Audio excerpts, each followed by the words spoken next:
Oh, hello, everyone. Welcome back.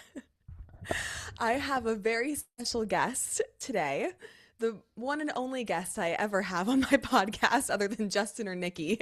It's either going to be Justin, Nikki, or Al. And so today we have Alessandro back on the podcast. Everyone calls him Alessandro, but I've called him Al for the past 10 years and I just can't stop now. So we have Bestie Al here joining us.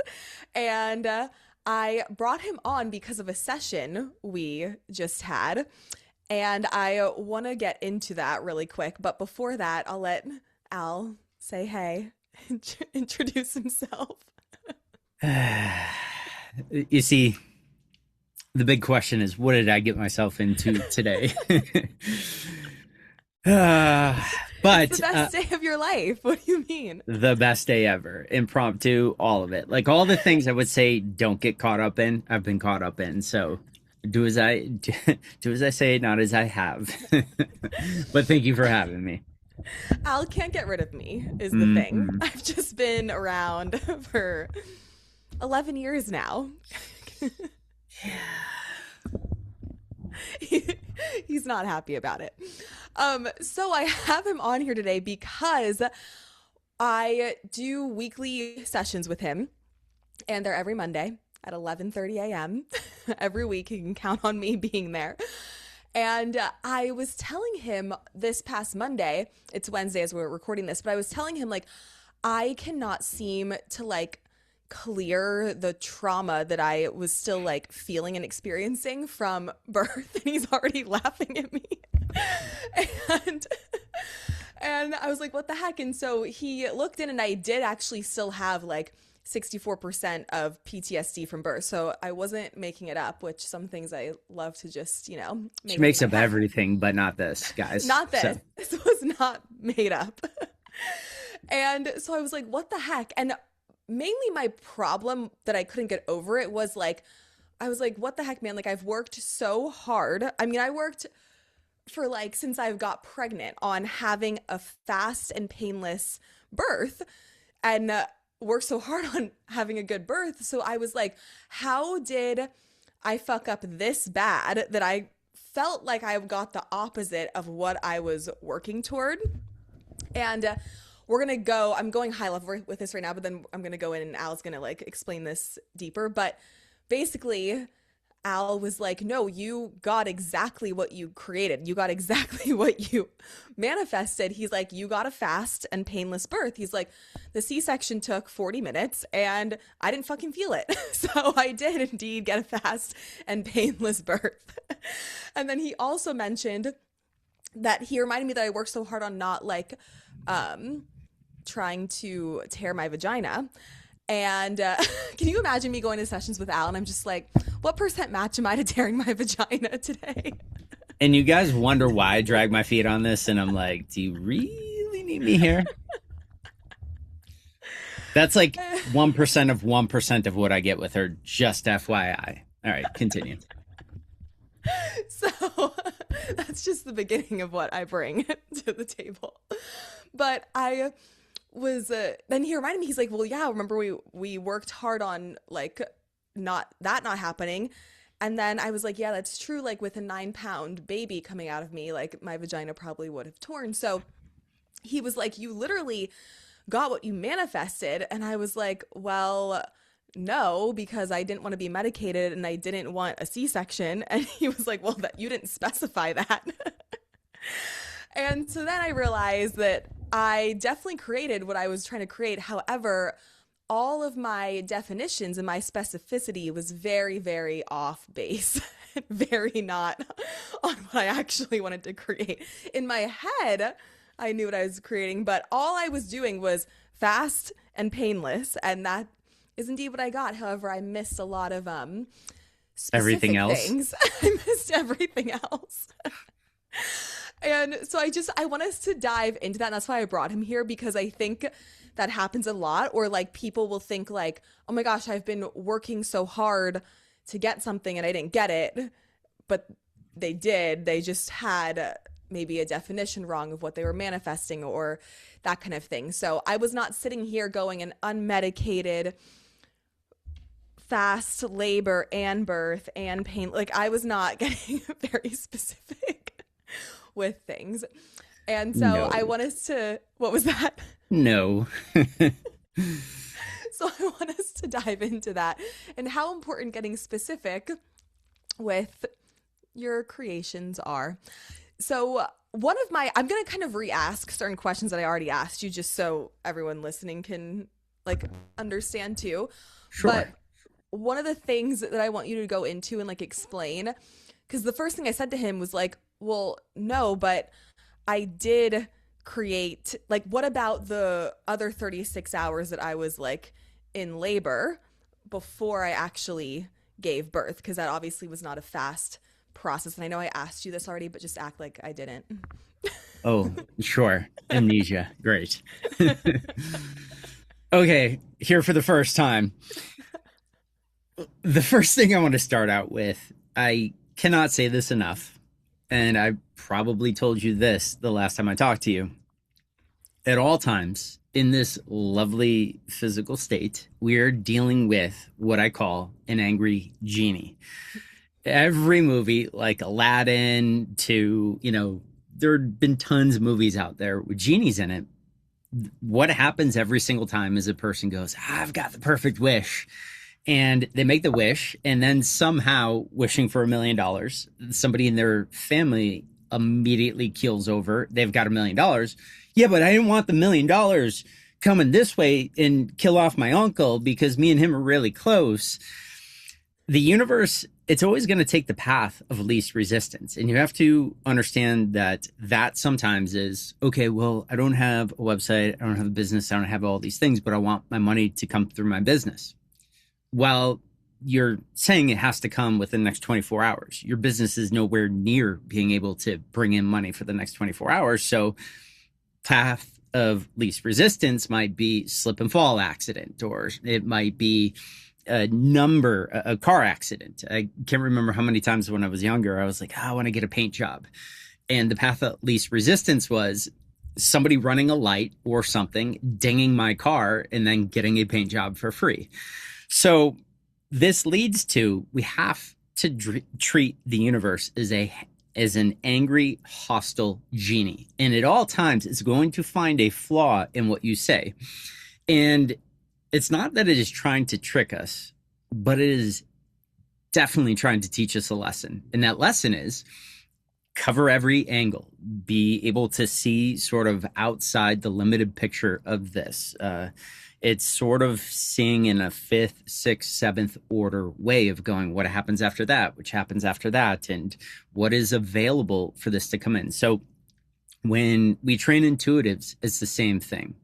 You can have the world's greatest intuition, but if your basis for understanding what you're asking for is limited, you're constantly going to feel surprised with your intuition and go, I got that wrong. It wasn't right. And all these years later, after our programs and teaching and everything else, I still on a daily basis am adjusting definitions on things that I've never talked about before. I'm constantly being approached by people who are seeking an area of expertise that nobody has expertise in. And to be of use to them, I have to be able to pull in information.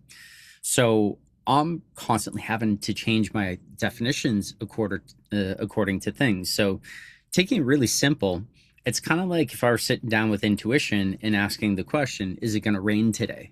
The answer is absolutely yes.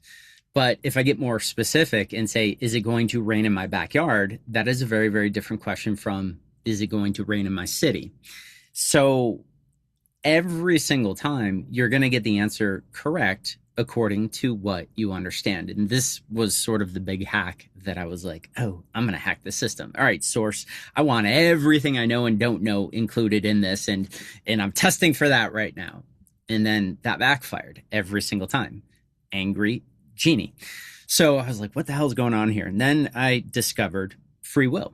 I knew what free will was, but I discovered the idea of free will and intuition in that source will not give you the understandings that you have not earned a right to have. Everything you understand will be tested, and everything you don't understand, you don't think it exists, so it can't be included. So your final answer is based on what you know.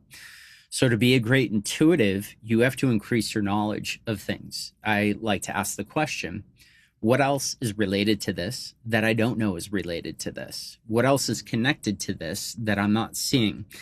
And I start to connect bigger pictures. Who else is involved in this, even though I think it's just me? And when it comes to money, I think it's just me and the money can come in. But when I find there are four people connected, my mom, a sibling, the random person who has to be a part of my slip and fall or whatever it is, it's my understanding of things becomes much bigger. My understanding of time becomes much different because if I go, I want it in 24 hours, and I ask the question, how many avenues can I bring in, let's say $50,000 for this incidental? That'd be terrible. How quickly can I bring that in? And then realizing and not asking the question, how many avenues do I have to bring this in? And if it's only one and it's a slip and fall thing, I don't have the avenue for my business because maybe it's not up. Maybe I'm on a salary of a 9-to-5 and making $22 an hour. So I can't get a boost there. There's no sales commissions. So we have to realize that, again, it's the angry genie, but it's the path of least resistance. And when I have people come in and they're like, oh, I want to bring money in, and I look down and they're shutting down all these other avenues because they're like, I don't want it to come from here, and I don't want it to come from here, and I don't want it to come from family. They're going, why hasn't it come in yet? Well, it hasn't come in yet because that pipe, which is going to harness the energy coming in, the flow of wealth, is not going to be ready for 9 months. So there is a 9th-month pause because you're saying, universe, this is the only area it can come in. So when we start to understand that it's an angry genie at all times, it's trying to find the flaw in what we're doing. It's trying to find where we're not seeing the bigger picture and teaches this lesson so we can have a better vocabulary and ask better questions. This is where we start to grow. And this is where Allie is a few steps closer to being a like remarkable intuitive with regard to pregnancies, because having run all these tests and then feeling like, you know, she has trauma and actual measurable PTSD because she got things wrong and, you know, is now going to doubt her intuition and all these things. This is what happens to the best of us. This is what on a daily basis, when I intuit I'm going to a practice or something and it goes differently from what I saw, I don't go, I'm a terrible intuitive. I go, what changes in my understanding of this do I now have that if I incorporate those back into the system? So Allie's second pregnancy, you will believe that she's going to ask different questions than and manifest different things than Correct. what she did because Correct. she wants a different kind of PTSD, because let's face it, it's Allie, there will be some other kind of PTSD. So My maybe vagina will have PTSD the instead. vagina, maybe the husband, maybe the throuple, who knows what it's going to be, but God. something will be. And I say things all the time that are predictions, and, you know, you guys can backdate this later on. But anyway, moving forward, not going down this rabbit hole. My point with all this is Not a throuple. my point with all this is it is not a measure of your intuitive abilities, whether you get it right or wrong. It is to the degree that you understand the bigger picture of things, as Source does, as to how close you can get to your results, the desired results. And I laughed because Allie is like, well, how do I heal the PTSD? And this is usually in other modalities, a 1.5, 5-year process, gets reopened up that wound on the next pregnancy and everything else. And it tends to be a process. But we went through this in like 15 minutes and she went down to 0 PTSD. And she also felt like a fool afterwards when I called her out on all the things she got. And I was like, argue this, please. And she was like, oh, like, it's great when you get people to say that. So that's kind of sort of the big thing. I still go through it all these years with the intuitive programs I've been a part of creating and everything else. I still have to clarify my definitions. I still learn every day. And then hopefully if I learn with my experiences, now I can save somebody else the trouble of doing it. So if I am intuiting, hours in labor or something like that, and that was one of the funny predictions. She was like, hours in labor. I was like, well, let's define labor. Okay. Labor is the pushing out, the baby moving, dilating, all the things. I was like, basically completely skipped all that. So you got down to zero labor, and she's like, oh, damn it. So my point was, she saw this, and I was like, argue that you didn't get what you want. And I also said, argue that your definition of labor was pushing during the baby, no pain in that process. Great. You did so good that you skipped the pushing part and the pain part and the stretching part and all these other parts. You didn't even get to that. And I was like, so we intuitively checked on a level of getting what you wanted, 1 to 100%, 100%. So now, not looking at the other avenues of going, how could it be this? So had she gotten her pain down to like 45%, maybe she would have allowed the avenue of labor to be through vaginal birth. But because she was like, I remember this, we can go back to the tapes. I want a pain-free, like as pain-free as possible. And I think my intuitive measurement was the least amount of pain that you can get is a 63. But this woman here goes, I want no pain, and goes all the way with it and, created that. And the universe says, all right, of the avenues that are pain-free, does she have the ability to mind control her pain out? No. Does she have the ability to hypnotize her away her pain? No. Does she know somebody who can do that for her? Not exactly. Okay, what do we have left? We've got C-section. We've got C-section. Got C-section. I guess we're going with C-section. That's what the universe said. Epidural, morphine. You feel nothing, man. Yeah. See, pain-free. Again, she got what she wanted. She got all the drugs that day. Not one drug for like less pain. She got all the drugs. So my point is, and you guys might be laughing right now and like, it can't be that specific. But it is. It's very, very specific. If I say a condition like pain-free, maybe she did everything else perfect, but because pain-free is in that statement, now it cannot be a vaginal birth. And these are the things you don't get to realize till afterwards. And it's all the time like this. When I create things, when I teach people in our programs to create things, I usually have people go, universe, give me this or better. Okay, I am limited in my understanding.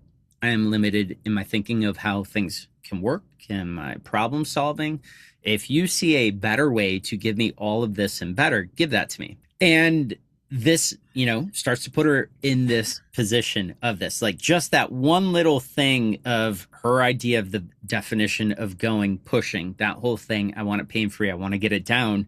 And then overdoing the work leads to these issues. I got to say, every single thing, geez, I can't even put a number to.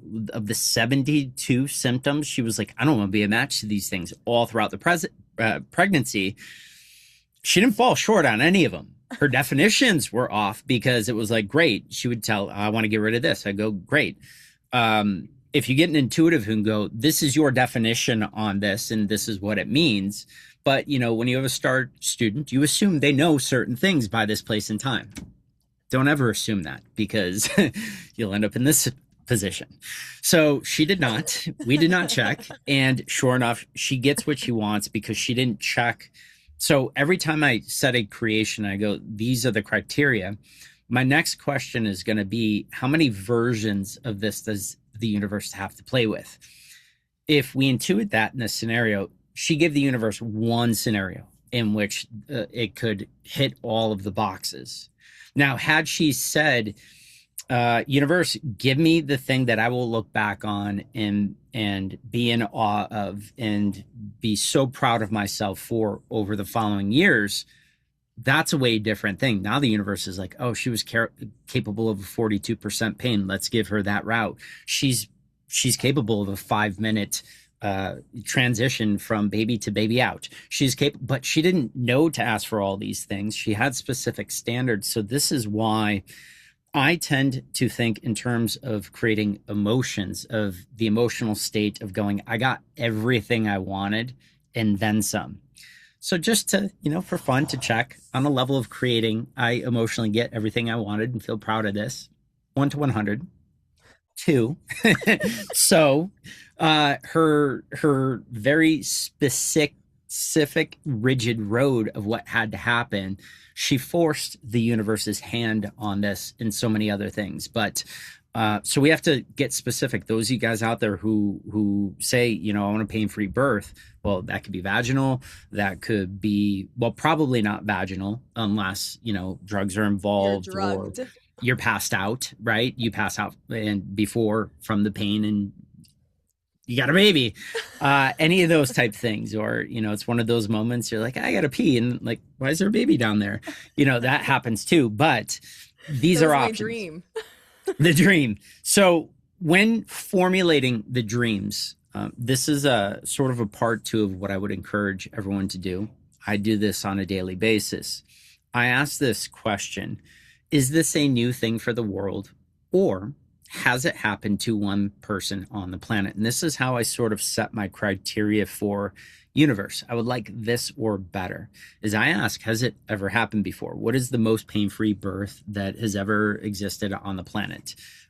Throughout time, 1 to 100, we'll say a 21% of pushing through vaginal, just to make sure we're clearing up the question. Yep, there has been one person on the planet who has gone from baby in stomach to baby out at 21% pain. And we can start to figure out the criteria of it to know what we can ask for.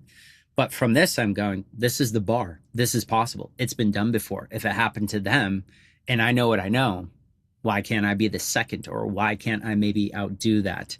So it's important to this or better. It's important to go, what is the bar that exists on the planet, so I know what is possible to hit? Because a lot of times, if you guys are going for something that's not possible, you end up in sort of Allie's PTSD situation of going, I didn't get what I want, until we looked in at each of her definitions. And I had asked her, did you include this? No. Well, great. Good to know now. I was hyper fixated on fast and painless. Mm-hmm. And she got fast. And she was like, And and she goes to me, what was the thing you said? You're like, well, I was in the hospital for a few days. Great. Were you dilated? Were you pushing any of that stuff? No. Is it technically labor? No. So, you know, she didn't talk about, you know, Brax Hicks contractions. She didn't talk about, you know, all of these other things in her definition. So every time she would be like, but wait, what about? I'd see her PTSD drop with the understanding in the look on her face of going, okay, moving on. so I people and I even the team in here, I saw some questions come in and Sarah had this question too. That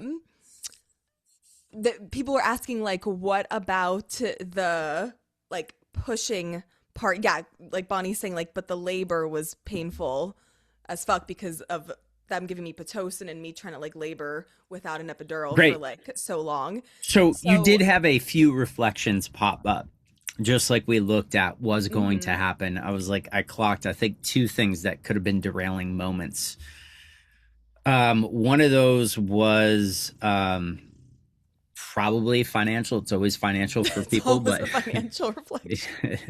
so because that had popped up, whatever it was specifically that we talked about in that It was moment. the me letting because when they first made me go to the hospital, I told the midwife, I was like, just give me a Oh, C-section yeah, yeah, now yeah.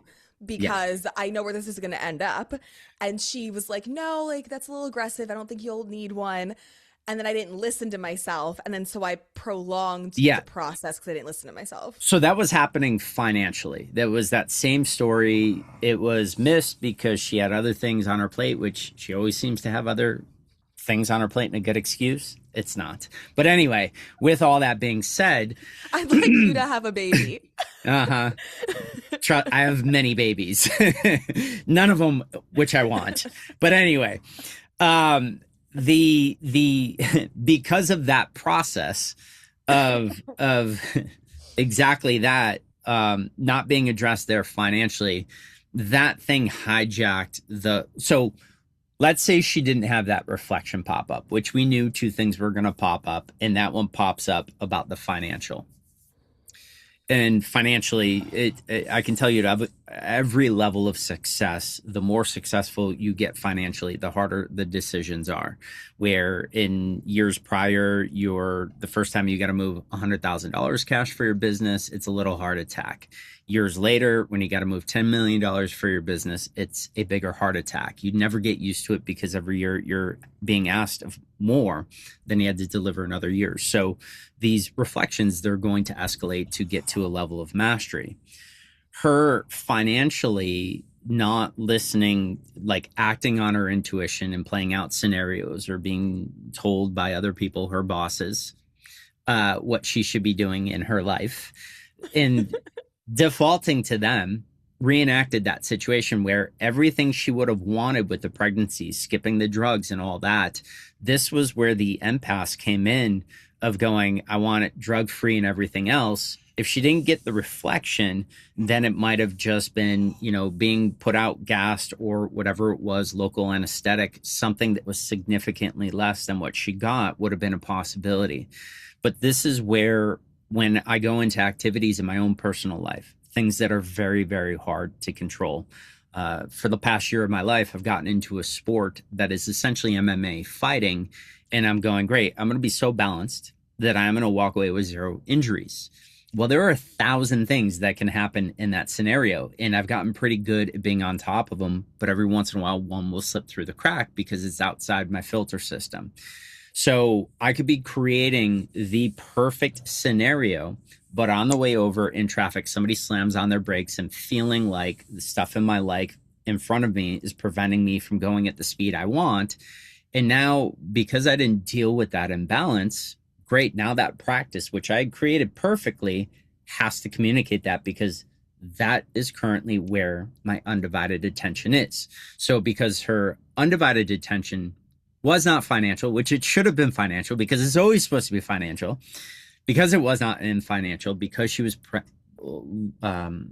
paying attention fully to the pregnancy, it had to switch over. And in the last minutes, she undid the perfect pregnancy. She had the opportunity to go get 95% of the things that she had asked for and had definitions for, was changed by that reflection. That reflection was, we'll call it, at a level 96 of 100 severe. So it was a big deal, was not addressed, wasn't even thought of, and it carried over to this area so that she could realize what was going on financially. Now, it took till pregnancy, a few weeks of healing, us sitting down together, her asking what happened to get the full realization from that whole situation. But the click was instantaneous, and she was like, I'm guilty of that. And it was the PTSD dropped more because she had seen the connections of these things. So just because you create it perfectly doesn't mean the universe is going to save that thing from having reflections of what just happened an hour before, a day before, or a week before. If that thing has your undivided attention, you can guarantee you're going to have a reflection or two show up outside of your manifestation creation stuff. 100%. And I think too, we talked about this also in my session, like with the me being in pain for like the 36 hour, or not 36, I think it was like probably 30, that I tried to like labor without an epidural. That also, like, I didn't define that in my creation for the perfect birth. Like, I didn't think about, like, in my head, that's what I thought I was doing, was creating like the whole process to be fast, but out loud what I was doing was the actual birth, like labor, like 10 centimeters dilated birth itself to be fast. And I laughed because I remember the conversations, and it was like her whole energy and her words were screaming, like pushing the baby out, labor type stuff was the focus. It wasn't like the lead up and all these other things. And the things she walked away with to work on to change her future did not include addressing those things of, I can't remember if one of them, I want to say because it's coming up, it was things taking too long was one of the things I'd said was going to pop up. Great. Yes. So there, because that reflection was reopened and was raw, that had to show up. And technically, when we ask, according to Allie's definition, were those 36 hours a part of the birth 1 to 100? It tests no. So it was not included. So it was fair game now. And this is where the angry genie is like, well, you said this, but you didn't say this part. And realistically, it would have been included. And realistically, for the next birth she helps on, they will have perfect definitions. Well, she got her butt kicked on these definitions. Yeah, I got some street cred for sure on this bird Street for cred. sure. Like I said, you got everything you asked for and then some. Literally. Yeah, but that was so healing for me because you know, as Al knows, I'm very hard on myself. So I was like, how the fuck did I just work for like, 7 months on this and I fucked it up and then some. and Her and then exact words. Al was like, okay, well, you need to test if this is a reflection, if this whole thing was a reflection, or if you actually got what you wanted and what you like were creating and asked for. And then, yeah, PTSD was healed in 15 fucking minutes because It tested, yes, she got everything she asked for. And then with the exception of, these points that she had brought up about, things not happening quick enough, probably with a division of her business or something like that, that being the reflection to that. So was that an overriding of what she was creating? 99. So meaning 99, it was the overriding factor there. So it's manifestations are perfect all the time, but this is where people who think they could do it without being in balance, without checking the subconscious mind to see what it's worried about and how it can take this perfect situation and undo it. And you can look at it and feel like a big failure, like you didn't get anything. But I set the challenge when we sit down. I was like, give me one thing that you think you didn't get. And I not only showed her where it was, but how she got it and how it was actually existed in the universe's eyes versus in her mind. And this is where, at a record pace, something that could have been scarring for the next few years on, PTSD and having a child and carrying over and leading to all these other issues. I mean, literally in a tiny amount of time, a life-changing thing was now like, it's cool, moving on. Like, cool, I got what I asked for. Nice. Good job. That's all she wanted. She wanted to hear she got it, and then she was good with it. Her faith was restored in her abilities, is everything. No, for 8 weeks, I'm like racking my brain. I'm like, how the fuck did I fuck up that much? And that didn't create any reflections at all. And then that created more, and it was just a circle of reflections. And now she's got little one to show her the reflections in her face. So, and I think probably Roman, some of those I'm sure they've carried over to places already.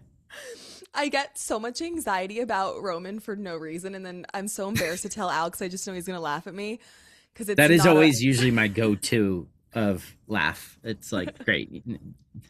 Assume she should know better, but she doesn't. It's fine. No, it's like I can't help it. It's just like, the other day, making a mountain out of a molehill, so Allie apparently thinks she is made of steel, and, that led to a whole thing. No, so I was holding Roman, and he's getting like neck control. So he threw his head against my like chest area, like in collar, not like my boobs, but like above, like where it's like hard. And because she's a rock. That's what I felt like. And he seemed fine, but then like 30 seconds later, he started screaming. So we brought him inside, and I think he just like hurt his eye because his eyes were closed, and he like was holding his breath because it pause. 1 to 100 hurt his eye. 2. Okay, there you go, guys. Just so you have the real story. Allie, continue. That's what it seemed like in the moment. And he like wasn't breathing and his eyes were closed. And then Justin, who's not any better than me, was like, I think he's losing consciousness. And I was like, oh my God. And but then he like was totally fine, came back. But then, my mom's here. So I have my mom, me, and Justin. And we're just, all three of us are just anxiety about Roman. So they don't help the situation. Well, Justin And this isn't surprisingly helping your actually case, hold FYI. on. Justin surprisingly was like he's fine, which was rare of Justin to think. But then my mom was like, being my inside out voice and was like, no, you should go get his head looked at. Like, I don't know. Like and so I literally made Justin drive us to the ER and made them look at Roman's head, and Roman was totally fucking fine. And I intuitively knew it the whole time. But my anxiety about it, which is again financial anxiety showing up in, my anxiety about Roman, took over. And so even though I knew he was fine, I still said we have to go. Some of the team is asking questions in here Sure. about what we were talking about before. So I'll just read them. So Sarah asked, how could that 99% override her? How could the reflection of the financial not listening to myself, Yep. 99% override her manifestation, but she was clocked at 100% in getting her manifestation? Because it's the angry genie solution of going, great, we can meet all this criteria by changing these other variables that weren't included. So it was sort of like her limited human brain only locked down a certain amount of things. And this is one of the things I factor into sort of creating something, is like, all right, what else can my brain not process and think about that is involved in this situation?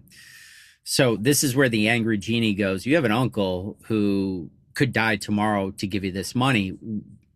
We're going to use that because you didn't say it can't come from an inheritance or whatever it is.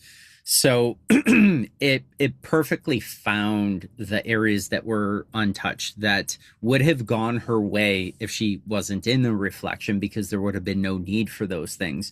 But it's always like the universe has sort of a buffer area to play with in the event that they don't have a buffer area. So let's say you have a source understanding of a situation and of the world, and you cover every single base. Well, now she would have gotten everything, and any kind of reflection could not have interfered with that situation. Now, maybe there are a few exceptions to that, but in general, that's kind of how it is when you understand all of the components. And those of you guys are going, oh, that can't be that hard. Let's say Allie's definition of the situation were all the components, and then she didn't get what she want. My first question would be, great, did she cover it on all dimensions? Allie's right now, what the hell are you talking about dimensions? I know that could be a thing. And, adding these elements. So the universe pretty much always has wiggle room. So this is why being balanced will save you from getting surprised by areas of inclusion that did not feel included until afterwards. So that's how there's always this grace area. The more you see something as source does and are in a reflective state, you can skip it. So what I will do for sort of like my MMA martial arts type things, when I'm going and it's going to be insane, I know enough a lot of the time that I can go in and I can prevent an injury there and then get home, drop a spoon and pull out my lower back. And it was like, the universe was like, great, you didn't give us any wiggle room in that situation, but when you drop that damn spoon, your back is going out. And now I get to be the guy who was reaching down to pick up a spoon, pulled my back, not, lifting some guy who's 180 pounds into the air gracefully. So does that help, Okay. Sarah? Sarah also asked, Al, what's the difference between knowing in your head what you want versus specifying it even further for manifestation? Like Allie was clear in her head she wanted drug-free vaginal birth. So what's difference between knowing that in your head versus how you should convey? So let's take that drug-free vaginal birth. Okay. Had drugs, no vaginal birth. Like she got a drug-free vaginal birth because, the result was baby. So that's how the universe sees things. Certain times they're like, we're going to use your exact words, drug free. You're not drug free. So there's no vaginal birth. If there were no drugs, we would have run out the scenario of vaginal birth. So it was like, if this is true, you get this. If this isn't true, we have to take this off the table because you said this. So that's a great example of how these play on words works in the eyes of source versus our limited understanding of things. Was there another part of that doesn't answer? Um, then she said, why would the universe choose to prioritize pain-free over something like drug-free? So um, that is going to go. Let's see, pain free over drug free. Pain free was the bigger win. To get sort of a pain free thing to go from like all her hard work to go down from what we were constantly measuring a 62% pain in the actual labor pushing the baby out to a zero. It was kind of like this was going to change her soul path, soul pull more to go. I got actually better than what I had asked for to understand how this thing works. And then where the reflections were, it was sort of like, she got, it was funny. And it was really, really cool to see how 16 minutes or whatever it was, she got from this place of, I'm over all of this stuff to some degree of going, it didn't work for me. I can't do this and those things to going, I'm so good at this. I actually did better in the areas that I worked on than I even wanted to. I got these new possibilities. So it was like an over delivery. So it was sort of like what was going to catapult your life and your soul path to a higher place. Having these wins, you're going to look back on down the road anytime you have a client in this scenario and go, I outdid what was possible in the areas I got. It is such a nice thing with manifestation to go, I got for more than what I asked for. And somebody who does the work like Allie and probably a lot of you guys out there listening, it is nice to have the universe exceed your expectations all the time and start to know, like, I get this or better every single time. And that's sort of one of the things that Ali is getting solidified in her creator field is I get what I want or better. That is an amazing thing to have, is a hard ingredient in your creator field. So it was like, for where her higher self wants to be in this lifetime, her higher self definitely wants the proof that things can be so much better than what you ask for. Because earlier on in life, it was always let down, let down, let down, going from a place of never getting what you want to getting more than what you want. That's a nice full pendulum swing on a level of soul understanding for things. So a lot of times it always comes down to, what are the things that Allie's going to change more lives with? Is it she got what she wanted to a T, or you're so much more powerful than what you know you are? Which one's got a better message for her life and the business that she's putting out in the world? And that's those are some of the executive decisions that I find that with this compounding that happens with money, success, career, health, all of it, that is, she's in this compounding stage in certain areas of life. She's got these things that are going to be surprises. I would say I'm the best creator I've ever been. And on a daily basis, I am always surprised by liking things more, having them benefit my life more than I could have ever hoped for. And I would say the compounding of being a good creator, that Allie's in this fun stage of you're going to get more than what you asked for. So just be clear. But instead of being as specific as Allie is doing, I would go more towards general. So working on it in the future, she just doesn't have all the wins to fully get to this. There was a big advanced process, but if she had just gone, I want to create a birth that is like the be all end all to shoot for in this lifetime, and that's what she was manifesting, things would have gone completely different, because now the universe is like, oh, we can exceed your expectations. We've got teleport technology you don't even know about. And that could have been a process of her birth. But so this is why, for me, I go to that place of emotion and things like that. And how, going back to Sarah's question, this is how all that could be explained, is it comes down to the soul path, soul pull. If there's anything in here that is going to one up the way that she changes lives, it is going to be utilized in every single obstacle. Where I've gotten in my life is that I don't see obstacles as obstacles anymore. I see them as having the keys of a process in doing something I haven't been able to figure out before. So a severe upgrade. And Allie, resonating with a lot of the same information is in this process of severe upgrades through obstacle.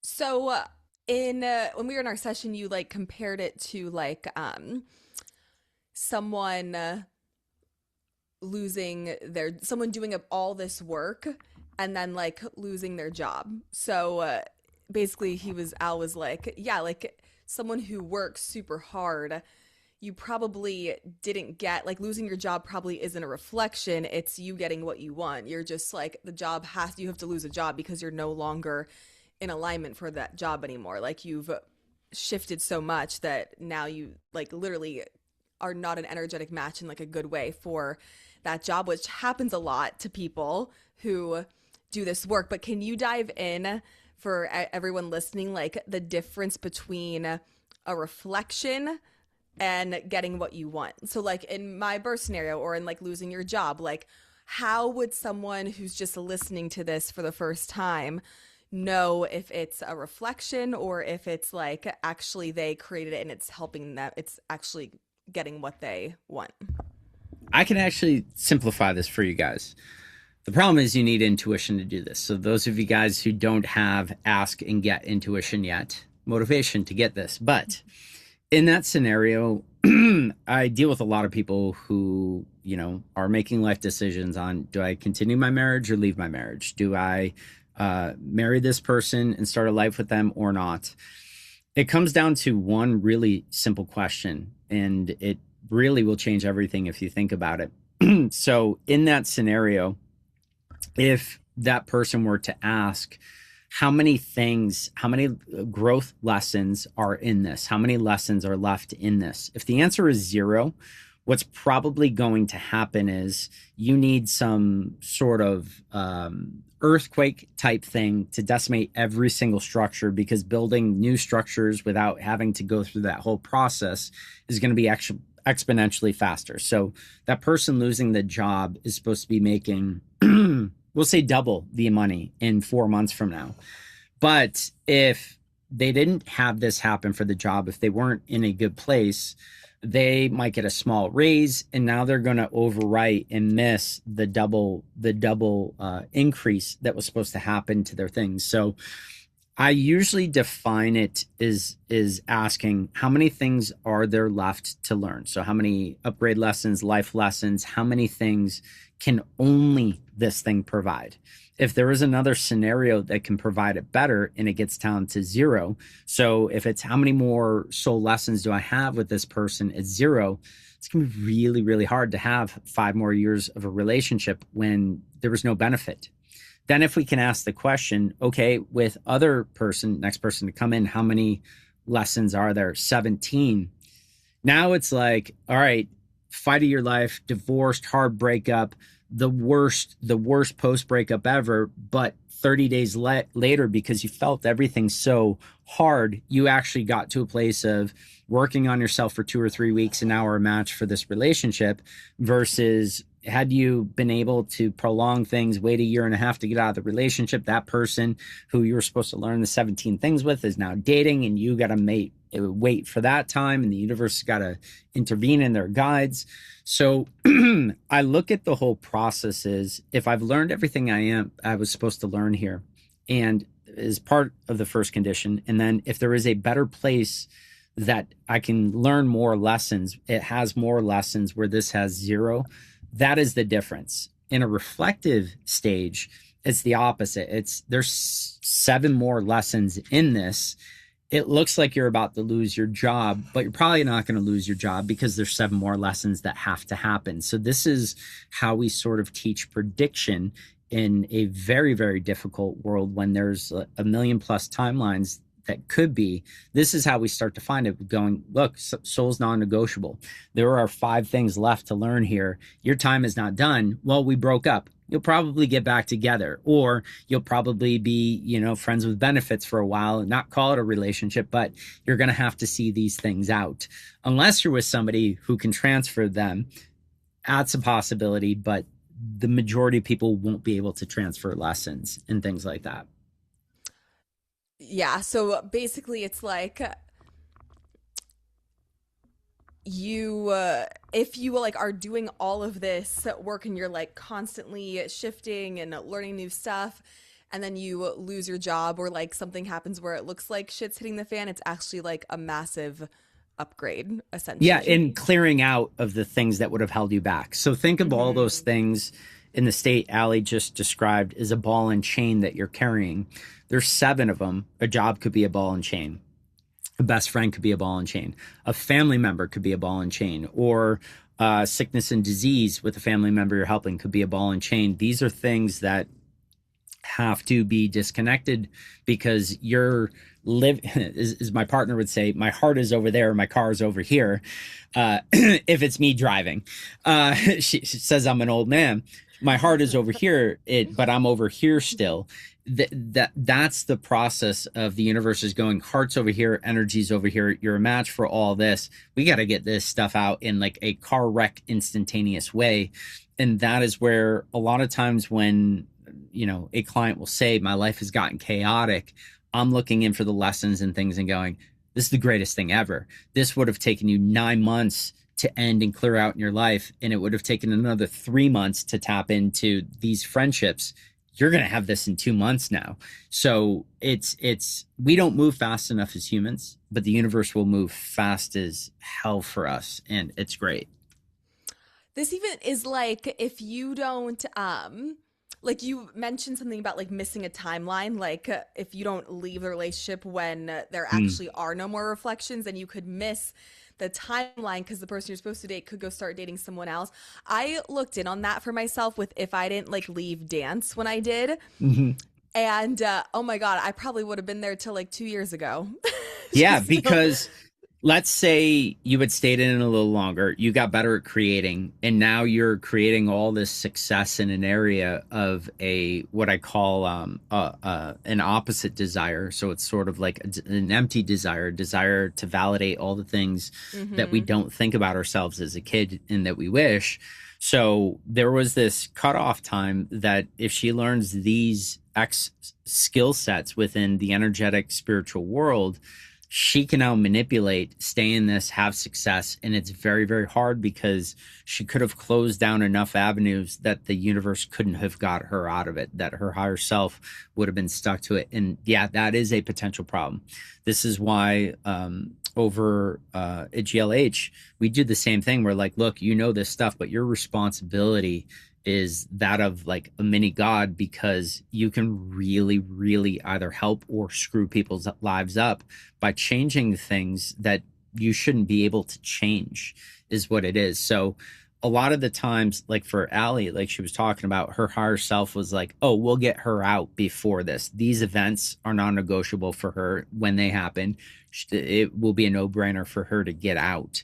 Versus sometimes when people jump the gun on stuff, and this is why I'm very, very careful when it comes to my future on creating emotional state. I want to feel this way about my life versus going, I want to have these certain things in my life, because you can make that mistake. If she goes, I want this success in the fastest way possible, boom, now the dance world opens up. Now her spiritual growth tanks, and that's a whole different kind of life. Soul pass, soul pull problem. I'd probably be just in the streets, just of LA, wondering what's going on. Or I have another theory. Every bar, we just need to look at Britney Spears' career before she shaved her head. I feel like that could have been Allie, but just saying. No, 1000%. 1000%. So I fully agree. your higher self kiboshed that. Thank you, everyone. That's literally why I even had motivation to go to your class when I first found you, is I was like, oh, I'm gonna just like manifest being a dancer, like a great, like not a dancer, I was a dancer, but like getting all of these incredible like Yeah, dance you could jobs. have. And but then I started to heal parts of my self-image, and then I was like, fuck dance, I don't want to dance anymore. Because that's what we do, we think we want something, but it's really just our human wanting it to fill this lack of whatever we missed out on as a kid or feel like we missed out on. So true. Now we just need to apply this to purchases. Al, you know what? I don't want to hear it. Okay. Okay, moving on. I like to shop. Yeah, we'll talk about Allie's survival kits. What's in those things? No, we're moving, and Justin's like, "Do we have to keep your 800 cans of fucking beans that Oh, I'm you not talking ordered?" about beans. I'm talking 225 containers of concealer or something like that. Because what if not Maybelline, but Maybelline type company is out of business and they don't make the product anymore? So, you know, No, you know what I did get? I did get a fuck ton of mascara for if case in there point. was a civil Thank you. war. I have to still like be put together during a civil war. I exactly. I have nothing to say there. So, Okay, Sarah has other questions. She texted me about this. Let me pull them up here because I'm sure other people also have the same questions. Let me see. Oh, maybe we actually covered them. Let's well, it's funny see. because Allie was like the first to go, and now there's all this new generation of pregnant. They're like, oh, I'm going to learn from her. Let's ask this. Literally everyone's pregnant now. It's great. Like everybody.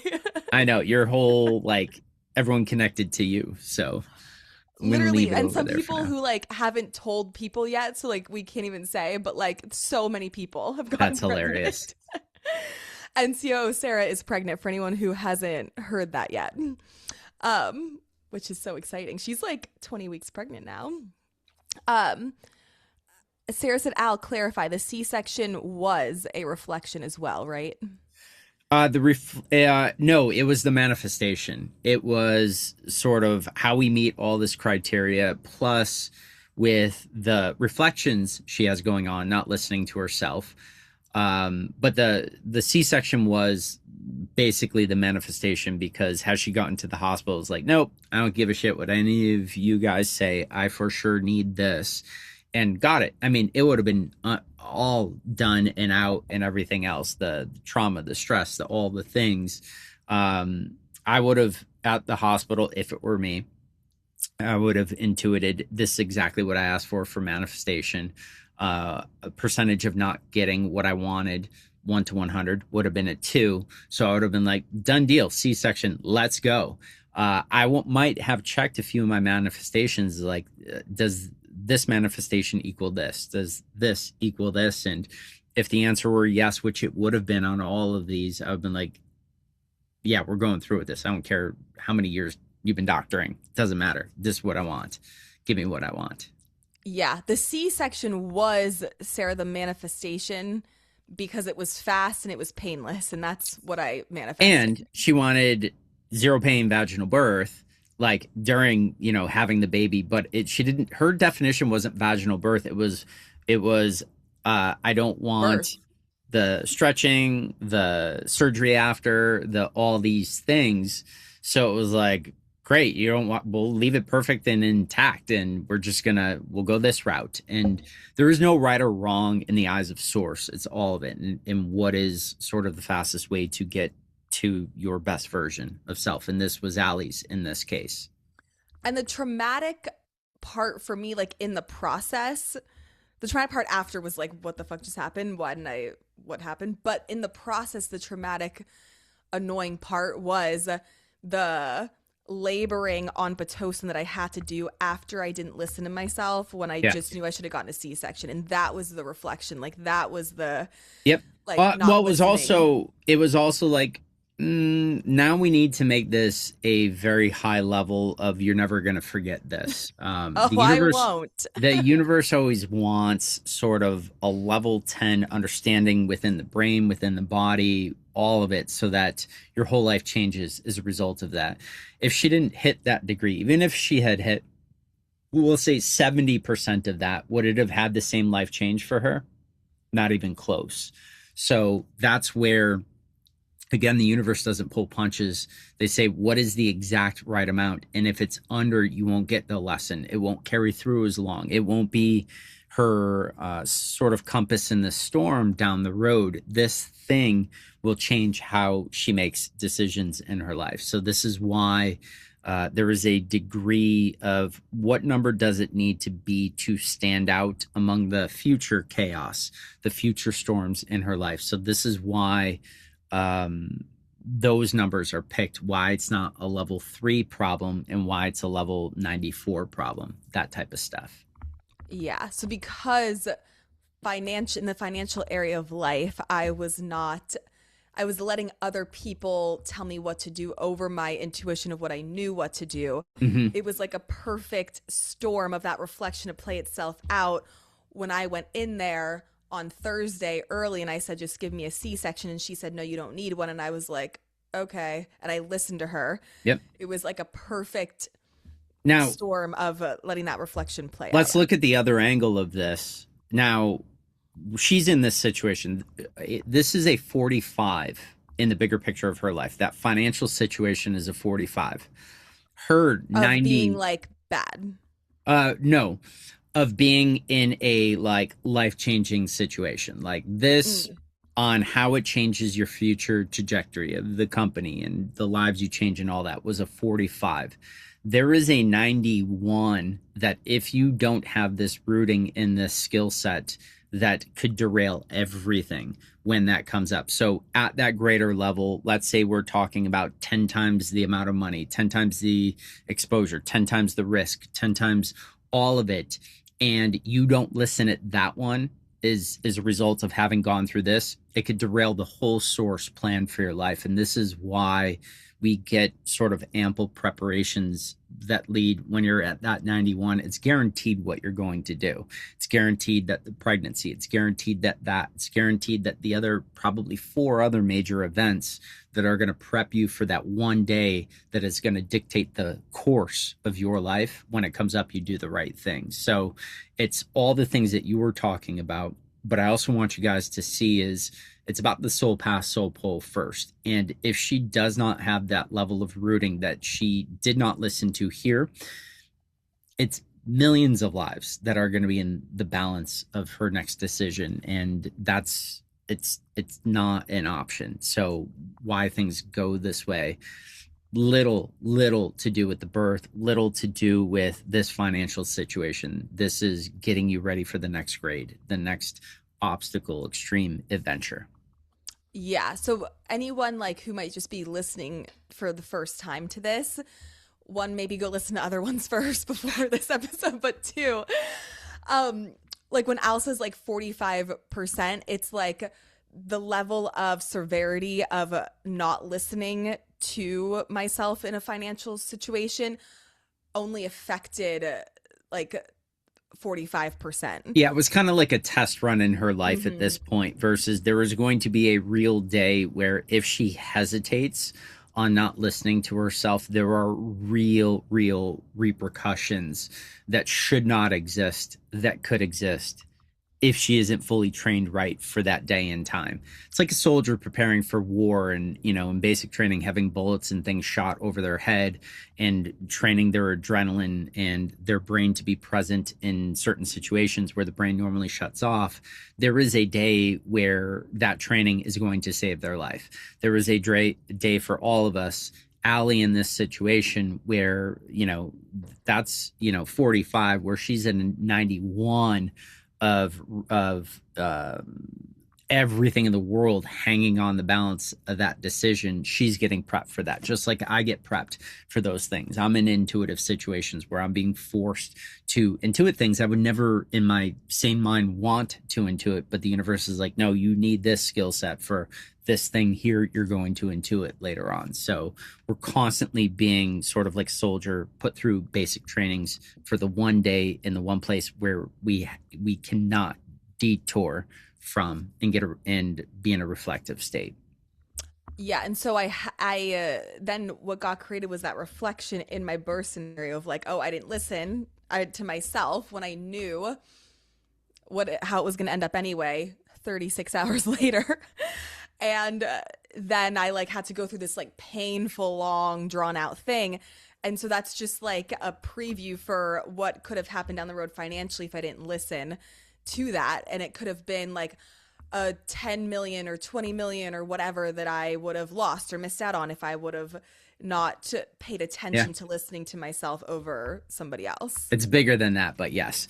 Okay, Also, well, I'm glad I got the lesson now. the why this had Allie had another thing that she was focused on in her life, it could have so her sort of laser beam focus on everything is pregnancy, baby brain, all that stuff. Had she had a passion hobby and had she had other things that were equal at that time, she could have saved herself all of this stuff appearing with the pregnancy, and it could have come up with a passion hobby. It could have come up with if she were in the process of moving or house shopping or selling the house or other things that she was they were in, you know, the top slots in her mind. She would have given the universe other options to put the reflections in, but because she was all working for manifesting, working for taking out reflections, 96% of her focus was on this day. The universe didn't have any other places that they're like, oh, she pays attention to this just as much, we'll have it show up here. Yeah, it's the only thing I paid attention to for a long time. Weird. Huh. Interesting. Okay, Sarah has questions about this question, I think. Let me see here. Her questions have questions. So there's zero. Okay, also to add in on this, like if I would have gone in there and just gotten a C-section, I wouldn't have been traumatized.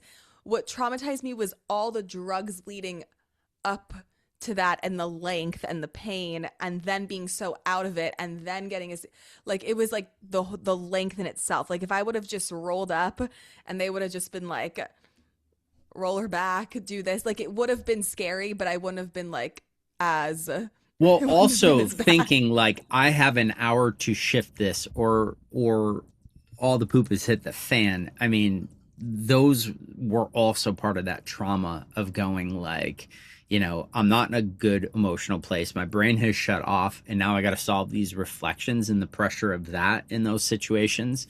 Great training, but again, a lot of where the pressure of, you know, it worked or didn't work come from. So then Sarah's asking, so there's zero learning opportunity in the C-section itself. Zero learning opportunity. Meaning if it was the creation, they're going to combine it in there too. If there are things to learn of, you know, what Ali might have learned is, you know, there are no right ways in the eyes of source. That might be a realization, and seeing the full picture of how that versus a vaginal birth probably did change. I do remember where she was on C-sections before and where she is on it now. And one of the things I like to talk about when I have the opportunity to teach is everything in this world has a purpose and is useful. There is not one religion or method of medicine or anything anywhere in the world that doesn't have at least one need it can fulfill best.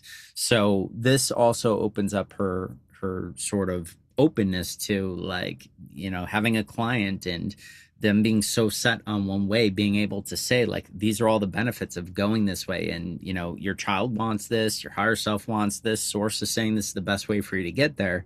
It is now another thing that she can change lives with, where before this, had she had not gone through it, she would have been either you do this or don't. And if you don't, it might be a failure.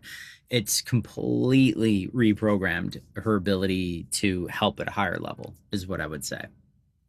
So I actually have a question on this. So like Roman, was he wanting to be birthed via C-section or he didn't care?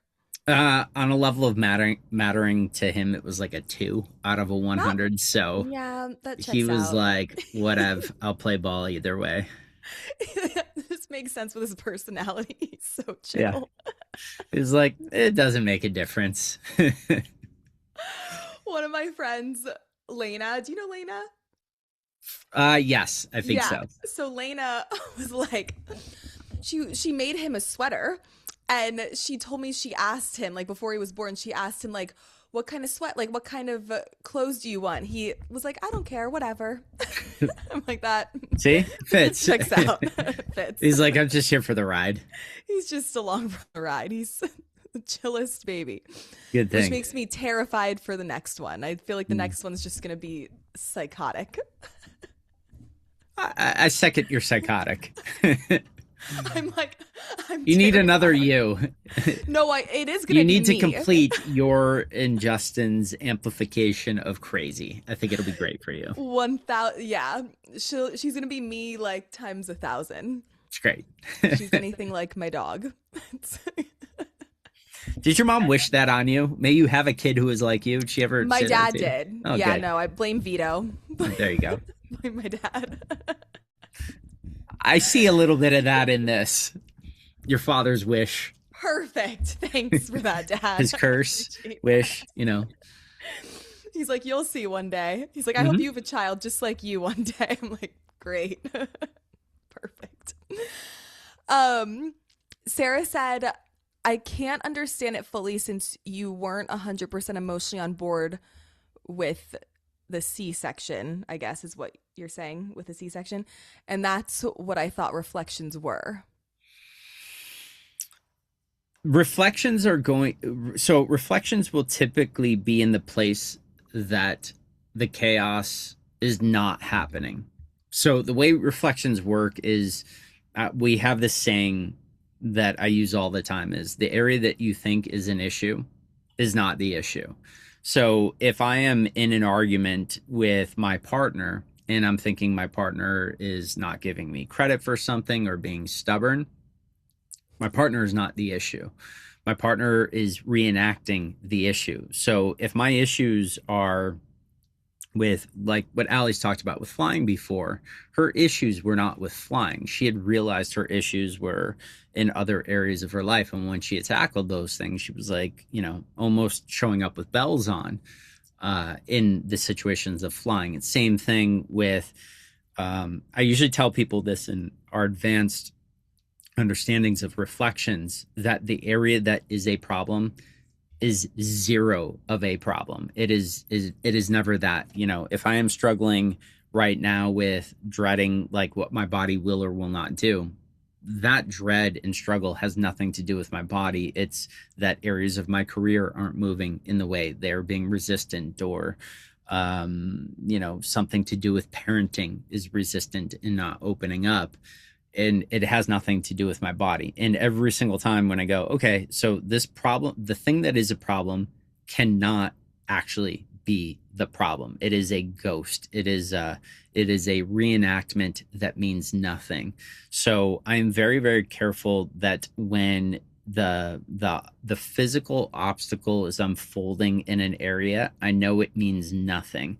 I can't have reflections about the reenactment of that area, of another area in that area. So going back to the birth, there's not many reflections that can happen. Now, what could have happened had Allie not done the work, sorted through the things?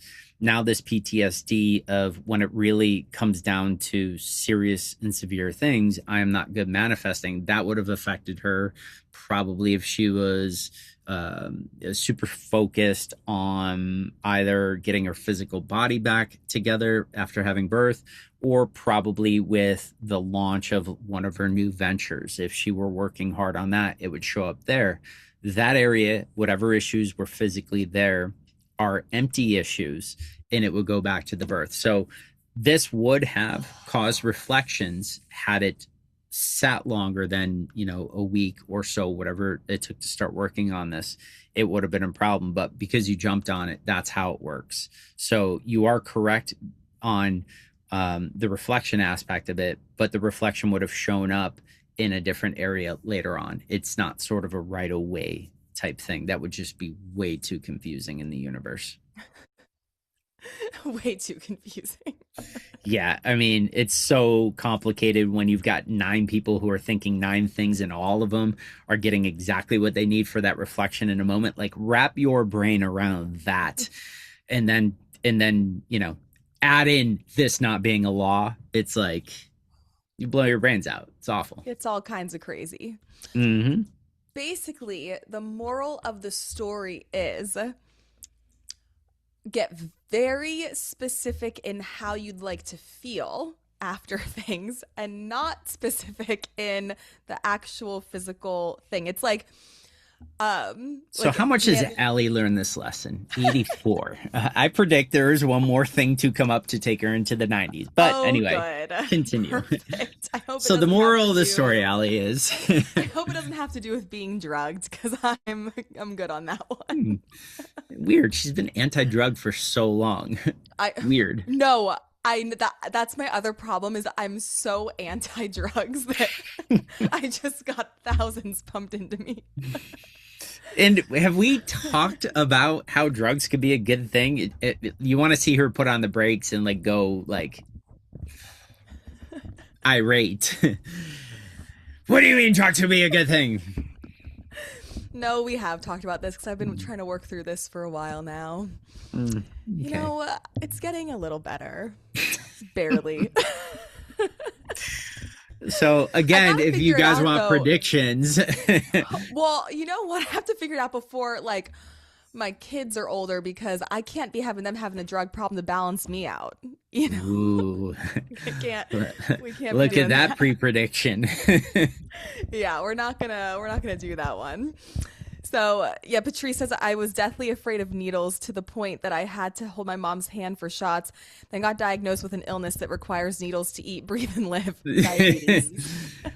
That's exactly how the universe Literally. works. Like exactly that. And there is a day where, solving that reflection, it's easy and effortless. Not solving the reflection every day could be the biggest torture of your life. And this is why I always say the problem is not an issue. Is it so I ask a question, is it possible to inject yourself every day and it enhance your life? Is there one person on the planet that is that? Yes, there is a person who knows that this is a life-saving thing. I am grateful for it. So happy for every part of this I feel. If that's one person on the planet, you could be number two or take that number one spot. And this is where these things happen. So some people would work on trying to make it so she didn't need injections anymore. I would make it so that it is the biggest enhancement of your life. And that latter look at it is a reminder of how short life is and how amazing the world is and how it could take care of you. That's going to do so much more for her than out of sight, out of mind, forgetting that whole process and not furthering her soul path, soul pull expansion. 100%.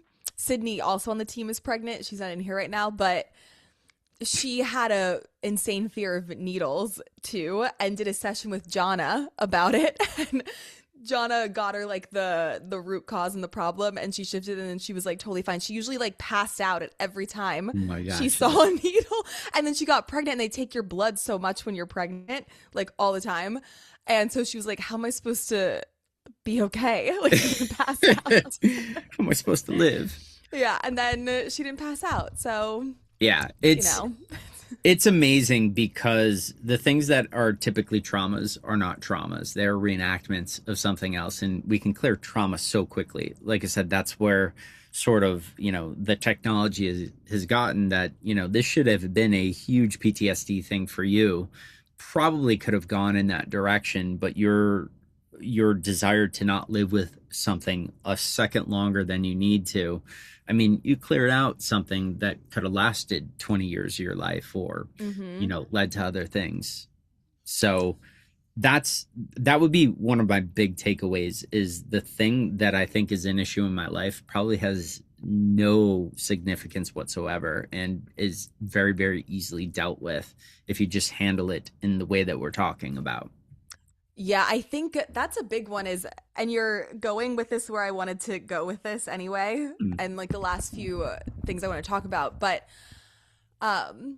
with trauma, it's like people will take years and years and years to heal it if they ever heal it when you have the right tools. Like the other day, like we worked on it for like 15 minutes and then I was fine. And like there's been other things like sexual abuse that I've cleared through things that I've learned from you in like again a matter of like a day. So what would you someone who's listening who maybe has PTSD or trauma that they're experiencing, like what would a first good step for them be?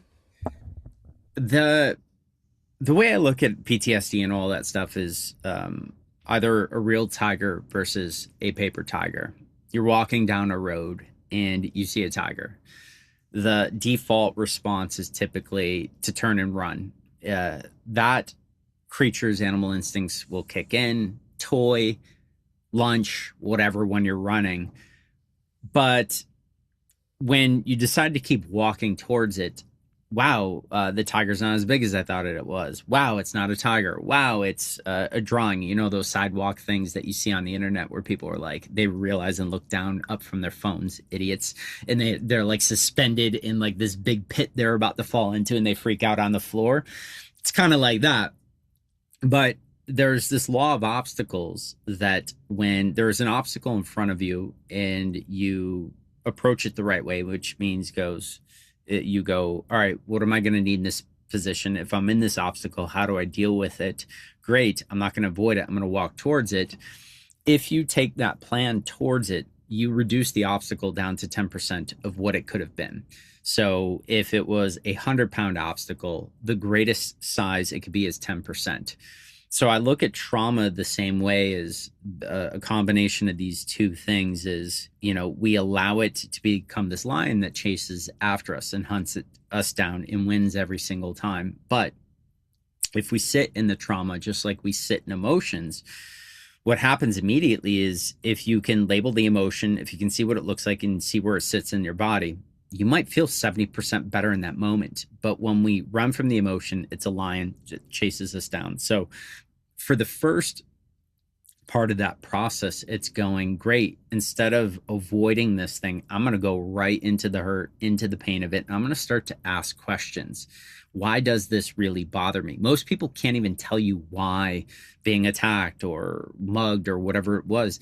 It's shocking that they don't know at the heart of why they actually care about it. They don't know it's because they felt powerless all throughout their life. And this is just a big reminder of the 15 years that have happened prior to that. So the first thing you have to do is get in and figure out what is the exact emotion. Now, the problem is we are emotion illiterate. Our emotional IQs are rough. We all have superpowers with it, but they're awful. So I guarantee you go in the emotion that you think you are not. You might be 30, 40%.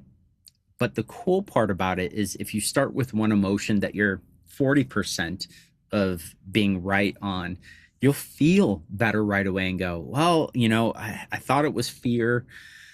It's not the right emotion, 40% right. But I do feel a little bit better starting to put a face and a name and a definition to this thing. And the closer you get to a definition on it and sitting in it, now you can actually solve something because you know exactly what it is. But if I'm trying to solve fear and it's not fear, every time I try to solve fear in the world, I'm going to feel a little bit better, but it doesn't go away.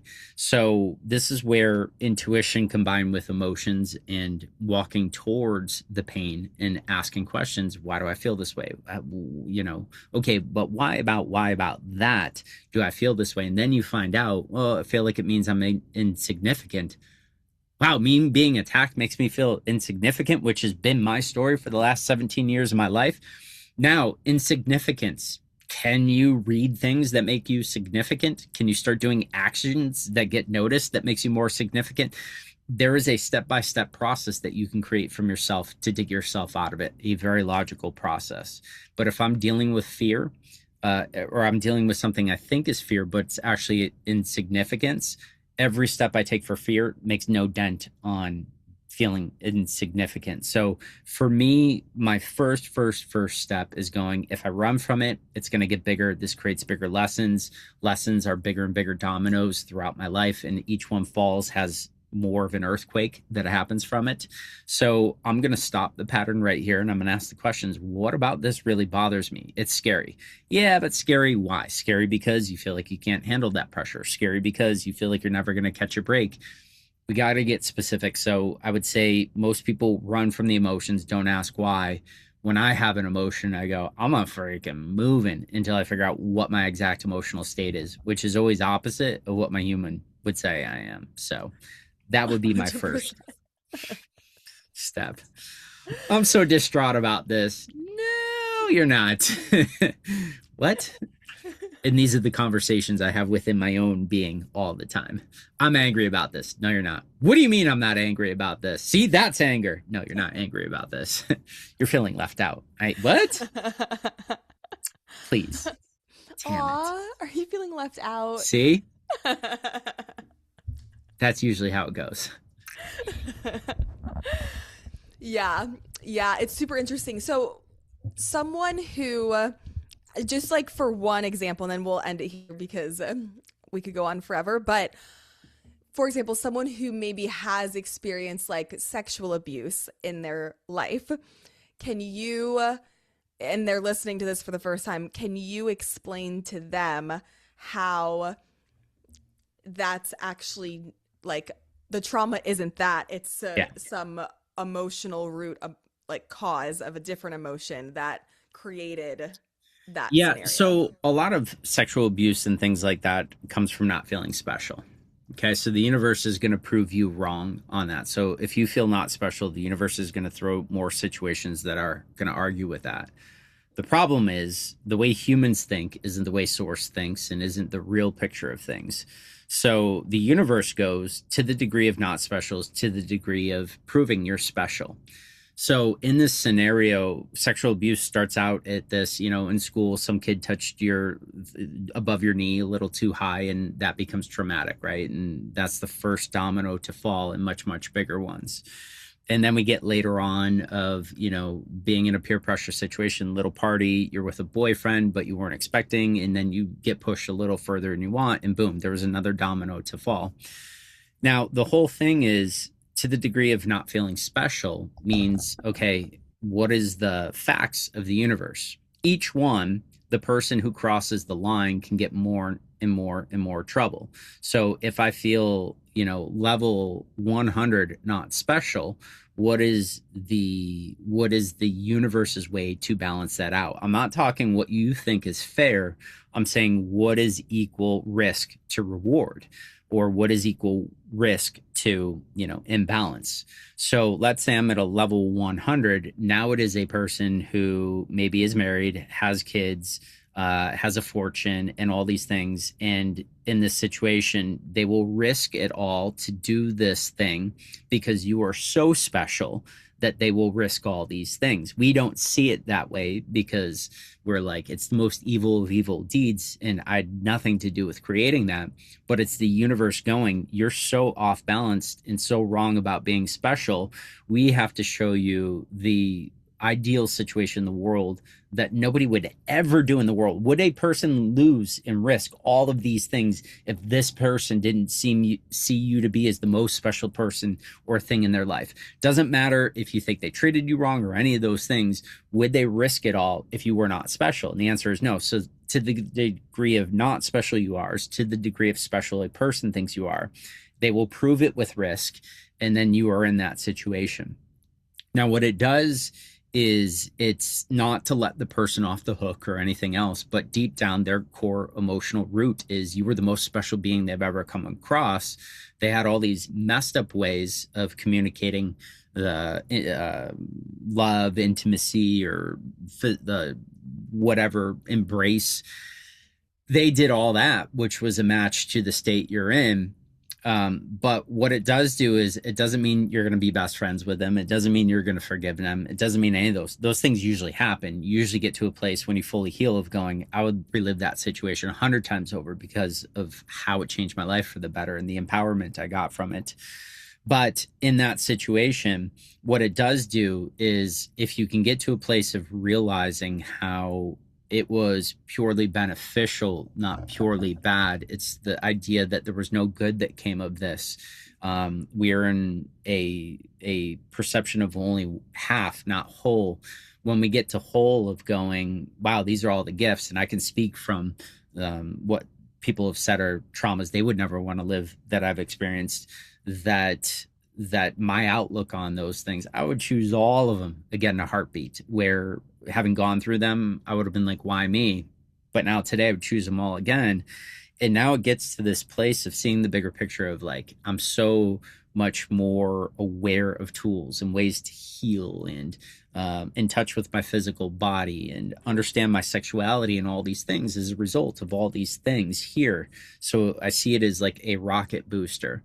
But again, it doesn't change my relationship with the individuals. I would be in those situations again, but I'm not best friends with them. I haven't even exchanged words with any of these people. But what I have done is gone, my life is so much better because of the things that I struggled through. I understand and am able to help people heal trauma, things that we're talking about today. If I didn't have to heal these things, if I didn't have these things happen to me, I couldn't speak about these things. And realizing that you can go the 16-year therapy route that a lot of people find it doesn't work for them, or you can go Allie's route, deal with it in 30 minutes, be done with it for life, and not only that, have it open up 10 times more the hour after. That's where I want to be with things and all that. So going back to that situation, we're not talking about right or wrong. We're just talking about math and science, and the universe has to balance out every perception and imbalance we have. So to the degree of you think you are the worst, somebody thinks you are the best. And the only way to prove you're the best is risking it all, having it all go away to show that you were the best. So on a level of scales, to the degree I'm the worst person in the world, you're the best person in the world. And then the physical proof that comes with that is usually some sort of jail sentence or being put to death and things like that, to say this was the most extreme because you were the most extreme in your thoughts of self. It's kind of like people have asked me before, because we talk a lot about like self-image healing here and like creating things from the inside out. And so then I've gotten questions of like, oh, well, does like this person, like a specific person they'll mention on Instagram, have 3 million followers because their self image is high?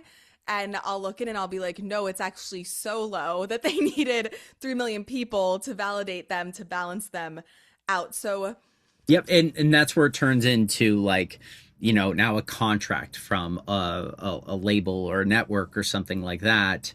Because they're going, the 3 million people didn't make me feel better, I feel worse now that contract comes out, and it's sort of like it escalates in those directions. I hear people in the spiritual world always go, well, this person has money, they must have figured it out. Yeah, but you're not seeing the bigger picture, where they're having this money to live with it, to know what it's like, and then they're going to lose it in 4 years and they're never going to get it back. And how is that going to impact the bigger part of their life and the lessons and things like that? So, but yes, these are, 100%. And yeah. that's why creation from a lower self image place is not sustainable Are you sure, Allie? long term. Oh, hmm. I have tried. It's not. Yeah, and that's the reason we go in the direction we do, is because it's sustainable.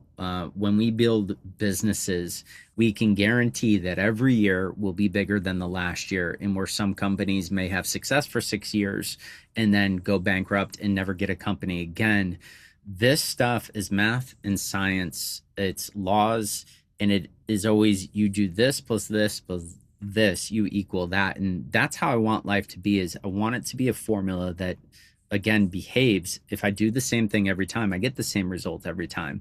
This sort of, well, I just want the career, the ups and downs, that roller coaster law that we talk about, the highs and lows, it is going to catch up with you. And it does for all the people you're looking at, the YouTubers, the people who are saying they have the money. They don't. But those people, you're catching them in their high. And if you actually clock, how much is this setting up a 20-year being miserable in their life, and you start to see it in conjunction that way, it changes how you see everything.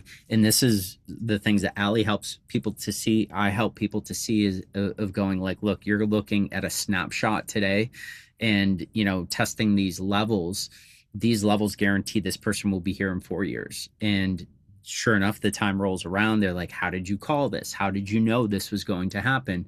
Because remember how we intuited how many lessons are left? Well, you can see, what are the things, the lessons that are going to be triggered as a result of the opposite, 72. Well, they got to be poor in this lifetime, because there's 72 things that won't get fulfilled unless they are in the poor space. So easier ways to predict and make yourself feel better, I would say. No, that seriously, I used to, oh my God, like one, compare myself to everyone, but two, I would like see So like when I was like 19, 20, like I would see these celebrities and be like, "Oh my God, like they've got it figured out. Like I want to be just like them. I want to be at that level." And like I would feel like shit about myself if because I wasn't that. And then realizing this and healing it, and then not to mention all the other like dark force things that celebrities have to do to get to where they are also. But it does, it makes you feel so much better about your own life. What? You didn't want to have to kill somebody for a certain level of success, Allie? No, I'm good on that one. Quitter. Quitter. Yeah, I'm good on that one for sure. I'd much rather do it this way. And this way is the way of compounding. You build good, add more good, add more good. It starts to double and triple and things like that. And this is where, it takes a lot longer. It does not happen overnight. It typically takes 5 years. Usually it takes 6 to 7 times longer than you expect it to. But when it does, if you can have it for the next 40 versus the next 6, which is typical of cycles, 7, 9-year cycles, it is nice to know that you've got this pillar that you can lean on for the rest of your life versus a temporary pillar for 4 years and then are going to spend the next 25 wondering why it all went away. I like the predictability in what we do. Again, it takes a lot longer, but it is also there forever when we achieve it. So, when the world stops with the get rich quick and to make it happen fast, and I want it tomorrow, I want it in 6 months, and goes, I don't want it for 5 years. And I want to understand, I want to place every single stone in this house by hand. So I know the quality of it, where it sits. Is it fastened in correctly? So I know it'll stand the test of time because I built it. And that's the understanding I want with my wealth. That's the understanding I want with my relationship and my career and all of that. But people are sold on this. It can happen tomorrow. They all buy into it. And then you're on that roller coaster ride that we all hate. Mm-hmm. You see it in celebrities all the time. They have like Johnny Depp. I mean, yeah. At the height of one of the most remarkable people at that craft, is sued his business manager for being bankrupt. I mean, they all go through it. It is wild how that happens. Yeah. Like Justin Bieber too. Yeah. Massive high and then just crash. Yeah. And it was because that's the difference between the lessons thing that we're talking about was meant to be for a juncture of his life. And then you may never hear from him again at some point. And then where you do hear from him, it's undesirable because it's, you're hearing about the sexual abuse and rituals and all that stuff that happens. So it's, like I said, that's what happens with, when you're going, this is what I want. I don't care how it happens. And, you're paying for it. Yep. So be specific. The emotions that you would like to feel after the fact. Take Allie's new mantra. Take my new life mantra. I'll be writing it everywhere. What don't I know about this that will come and bite me in the butt? Exactly. Allie will be the queen of this. So all of you should work with her. And until next week, Alessandro, how did this happen? Like, what the fuck, man? I literally showed up after, like, the Monday after I gave birth, and I was like, what the fuck? I was like, literally, what the fuck? Scarred. Literally and figuratively. Like, still drugged out because that didn't leave my system at that point. What did I do wrong? That's I'm what glad it happened now. Why is this my role? As a man, why is this my role? There are plenty of women who could do this, but here I am. I know. I'm like, poor Al. I'm just talking about my vagina and tearing it every other session. The best was how everything prepares you for something else in life. It was like my conversation with my 14, 15-year-old clients who are like, I just want to date. I can't get a boyfriend. And then they're telling me about, what's happening in sex. And I'm like, this feels so wrong. Like, but do this. And use your powers for good. They didn't. They were teenagers. So, I mean, Oh my God, I know. It's just you have like something about you that, everyone just I don't wants to want tell it. you things. I don't want it. I have plenty of things I know well. I don't need this, but people love to go vagina, vagina in this way. And I'm like, He's like, "Please give me more male clients." I tried, but they are disasters in general. They do not use their powers for good. There was a whole thing with that, so I've given up. Literally the hope of the world is in women's hands. That's all I have to say at this point. I don't have very much confidence in the men. They're very good at like tell them what to do and they can make it done if they find their masculinity. But other than that, they're not great at putting themselves in other people's shoes and, seeing the bigger picture and juggling many things at once. I don't know. I don't know what it is. Heavy on the juggling many things at once, for sure. Yeah. Heavy They're on one task wonders. Nikki lived with us. Him and Justin were like, "Allie, I don't know how you're doing this every day." And I'm like, "What are you talking about?" You do like one thing per day. Trust me, when they say they don't understand, they don't. I'm like, "You guys, I don't think I'm like that special. I think like most people can do this." Or women, I guess I should say.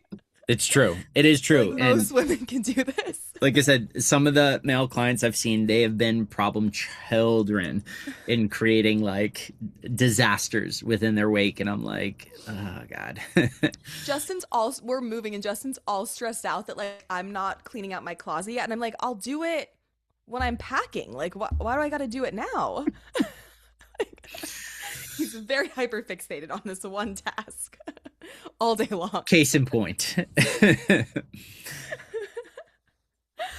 Okay, you guys. Al, thanks for joining us per usual. If you want to listen to other podcasts that we've had Al on here, they're on here somewhere. Why can't you give me the good topics? I mean, it's like this is a great topic. For who? I mean, it's like, here, tackle racism. Here, tackle, like, expose the world to demons. And it's like all the things you're like, nah, not going to touch it. Okay, He'll do it. Listen, we have the last time, like last year. Uh-huh. We did. Mm-hmm. Do you remember? If you say so. We can come back and talk about my trauma. I got good topics. What trauma? My trauma. Yours? My trauma of having you in my life. Of me? Yeah. It's very traumatic for Al every Monday. It gets worse every year because every year she's like, ooh, I won't touch this. I'm going to throw you into that fire. Okay, it'll be fun. Mm-hmm. Yes. We will link Al's all his info where you can find him in the show notes. He is incredible. For as much of a hard time as I give him, still alive. He's still living. That in itself deserves, recognition and praise. He's dealt with me for 11 years, so See? He's got to be, rewarded for that somehow. But in all seriousness, he is incredible. He's my literal one and only teacher that he can't get rid of me. So I'll be probably here forever. So many things. And in the next life too. Just gonna keep I'm not coming back. It's the Allie clause. If she's no, I'm done. He's like, I'm that's out. it. Run. That's why I'm trying to get out all my knowledge in this lifetime, because there may be this, if it's all out there, there's nothing left to contribute, which means no next life. There you go. Yeah. I'll come find you. I'll just channel you. My second biggest fear.